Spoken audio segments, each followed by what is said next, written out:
If you like turn-based games such as Baldur's Gate, Final Fantasy, JRPGs, CRPGs, or really just any RPG in general, then this video isn't for you. Chances are you're already knee-deep in Clair Obscur, Expedition 33, sniffing Lune's feet.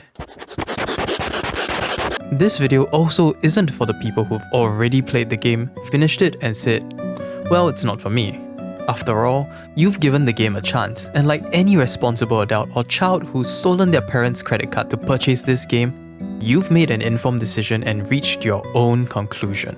This video is for the people who see the word turn-based and realize that defenestration is the only solution. The ones who think that turn-based games are slow, boring, tedious, and melodramatic, all of which are not untrue by the way, and the very same ones who can only read books if they have pictures in them. I know, because I'm one of them. And if the YouTube gods have blessed this video, then this video might even be for you. I've made this video because seeing the reception to this game infuriates me. And I'm not talking about the fact that it is the highest rated game on Metacritic right now. It's because for every raving review, there is an equal and opposite comment on how people are skipping on this game just because it's turn-based. And I want to change that. Not for the game or for the studio, because let's face it, they've already sold 1 million copies and even the French president has issued his baguette of approval. They don't need my help. I'm doing this because I don't want you to miss out on this masterpiece of a game like how I almost did. And to do that, I'm gonna go through the reasons why I thought some people might not enjoy Expedition 33 and why you should play it in spite of those reasons. No spoilers, of course. Point 1. Turn-based games are boring. Maybe you fell asleep halfway through a menu screen. Maybe a JRPG gave you PTSD from reading 14 hours of dialogue on the power of friendship. Or maybe, just maybe, the CEO of Square Enix has personally given you a wedgie and you've never emotionally recovered. Turn-based combat can feel like watching two snails slapping each other with pool noodles while you wait 97 seconds for your turn to attack. But Expedition 33 is not like that. The combat here is a hybrid of turn-based combined with real-time action mechanics. During your enemy's turn, you can dodge their attacks to negate any damage, or parry it to counter-attack to do even more damage outside of your turn. If you're lazy like me, you can choose to face tank enemies on the easier difficulties. But on anything above easy, dodging and parrying is not optional. A single hit can wipe out your entire team, and the timing for the dodges and parries are absolutely brutal. Some people have compared this to a Soulsborne game, and I think that's not entirely inaccurate. It's more so if Final Fantasy and Sekiro had a very French baby. The combat very much feels like a boss rush, and in some ways it's very reminiscent of one of my favorite games of all time, Infinity Blade. Enemies can have insane combos, and that feeling when you perfectly parry and counterattack is on par with Sekiro. There's a reason why the gods of the Soulsborne parry-only, no-hit any % speedruns are churning out clips of the combat in this game. And the craziest part of this is that you might actually like this game more than the average turn-based RPG enjoyer, because skill expression is so much more prevalent in this game. I know people that love turn-based games who struggle to enjoy the combat in Expedition 33 simply because the dodging and parrying mechanic is too integral to the game's design.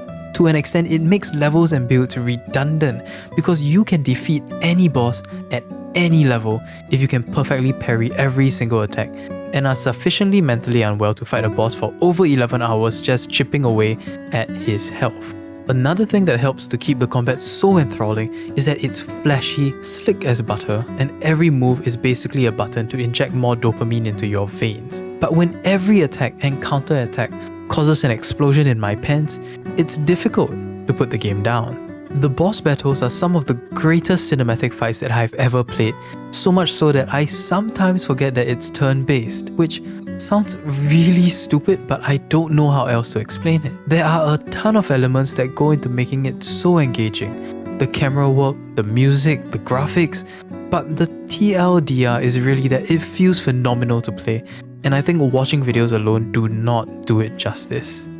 So maybe I've convinced you about the combat, but what if you hate the stories typically found in turn-based RPGs? Chances are you've come across a JRPG and you found that the story is slow, unnecessarily and forcefully melodramatic, with too many moving parts and characters to keep track of. All valid points. Role-playing games, particularly JRPGs, tend to give off a certain vibe, and their characters can be very extreme, from comically edgy to annoyingly overenthusiastic. Even the Italian Senate had issues with one of the most beloved characters of gaming, so I can't really fault you there. And that's why I'm happy to tell you that Expedition 33 is aggressively French, and if you hate the game, that means you hate French people.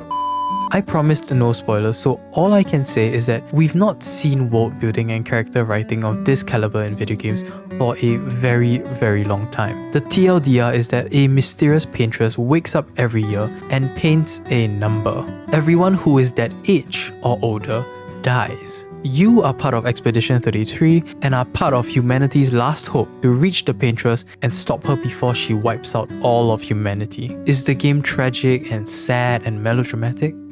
Yes, but it's also extremely real. It's not shoving that manufactured melodrama down your throat like how it might do so in other games. If you want a rich and heart-wrenching story that doesn't treat you like a fool, then strap yourself in and invest in tampons for eyes or something, because you might be bawling within the first 30 minutes. If you could enjoy the stories in God of War or The Last of Us, then I'm confident you can enjoy the story in Expedition 33. It has been so long since I've been hooked onto a game from start to finish, causing me to sink over 40 hours within a span of 3 days. And that might soon become 80 hours because this game is so much better on a second playthrough when you realize how everything is meticulously and deliberately placed. Without going into too much, you realize that every hint of something just slightly off frame, or the camera lingering just a little too long, means so much more when you have the full picture. And for a tragedy, it's also one of the funniest games I've ever played. I've snorted water into my windpipes on too many occasions because I just wasn't expecting this level of humor in such a tragic setting. But glory was stolen by my art nemesis, the one whose every step shakes the foundation of the world, the one known as François. And at no point does it ever feel out of place. It's extraordinarily well written and impeccably paced. It goes from tragedy to comedy in a way that feels real, without any of the annoying Marvel quips synonymous with the comedy of today. And with every story, you have the characters. And there is not a single character in this game that I dislike. Every character is likable because they act and react like actual grounded human beings. Credit really goes to the phenomenal voice work and the writing. They really pulled out all the stops for this game. My brother in Cthulhu, you have freaking Golem and Daredevil voicing characters in this game. Expedition 33 doesn't feel like your typical JRPG, but you have to tediously manage relationships, and learning about each character is a chore. Building character relationships is a simple conversation and interaction with them at camp. But man, are these some of the highlights of the game. You can finish the whole game without investing in any single character, but I can guarantee you that you will want to go off your way to find out more about them, because it is so easy to fall in love with each character. To what do we owe the pleasure of your company? We're heading for Old Lumiere. Okay, bye. But if the story and characters don't grab your attention and RKO the money out of your wallet, then hopefully the vibes will, because the vibes here are immaculate. The game is gorgeous, and my overheating 3080 can attest to that. The setting is both haunting and breathtaking, and every scene in this game can be your next wallpaper. And I don't know what drugs the music team was on when they were cooking, because every soundtrack is a banger, and there's no reason why it needed to hit this hard.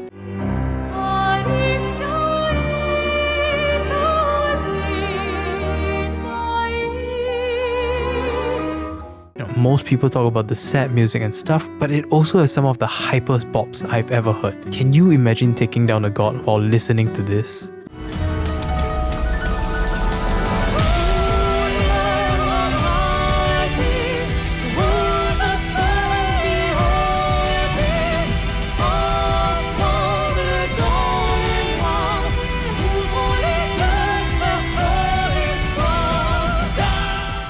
Point 3. The average turn-based game takes about 300 hours. So maybe you like the story, but even then you're worried that this game is going to take a lifetime to complete. You started a turn-based RPG in the past, and 5 presidential administrations later, you're still on Act 1. Fortunately for you, the story here is extremely well paced and Expedition 33 provides for a much more focused experience. It doesn't try to waste your time with 87 unnecessary side quests about helping a goose find its lost hat only for you to be rewarded with another one of 14 different currencies. It respects your time, it's efficient, it's stylish, and it doesn't treat length as a personality trait. If you want to beeline the story on the easier difficulties, by all means, you can finish it in 30 hours, no problem. That's it. I found exploration and traversal to be extremely enjoyable and not tedious in the slightest. Now, some people find JRPGs to be too linear, or some find the lack of direction to be paralyzing. Both valid points depending on the game. But this game is the optimal balance of hand-holding and letting you discover the world for yourself. The optional content exploration in this game is actually meaningful and rewarding. It's tragic how a large chunk of content can be missed by players. There's also a final endgame boss which is completely optional, which to be fair is really a staple in these kind of games, that will really put you to the test. And even if you end up spending 80 hours doing optional content, I am quite certain you will find that it was worth it. And speaking of content, that brings me to my final point, the price. This game is $50 on Steam. $50 for a AAA quality game, or whatever that means nowadays. It's a game with at least 30 hours of content and probably double that if you want to do all of the optional stuff, which, like I said, is actually meaningful and not just fluff for fluff's sake like in a Ubisoft or Bethesda game. I wouldn't blame you if you skipped Final Fantasy VII Rebirth because $90 for a game is basically extortion and I only have 2 kidneys to sell. But 50 buckles for a game that is already being called the 2025 Game of the Year is a pretty low risk play in my books. There's no battle pass, no microtransactions, no AAA bullshit. And if it works out, it might be one of the greatest video game experiences you've ever had. If you're able to get it on Steam, then all the more please give it a shot. If it doesn't hook you within the first 2 hours, refund that bad boy and I'll accept my bad takes. I think the TLDR of everything I'm trying to say is that this is the most accessible turn-based RPG that I have seen in a lifetime. It throws away all of the allegedly worst parts of these types of RPGs and masterfully puts together an experience that I'm confident almost anybody can enjoy. Now, this game obviously made a huge lasting impression on me, and it hurts to see that people pass up on this amazing experience because of several understandable but unfortunate misconceptions. Now, I can't strap you to a chair and force you to play this game at baguette point, but I'm not saying I would not strap you to a chair and force you to play the game at baguette point if I could. You might still hate turn-based RPGs, but then again, this isn't your average turn-based RPG. It's a game shaking up a genre that's been locked in a time loop since God knows when. It's stylish, it's ambitious, and it's clearly made with love, weirdness, baguettes, and an unhealthy obsession with painting. With all that's said and done, I'm not trying to convince you to try turn-based RPGs or even to tell you that you will fall in love with Expedition 33.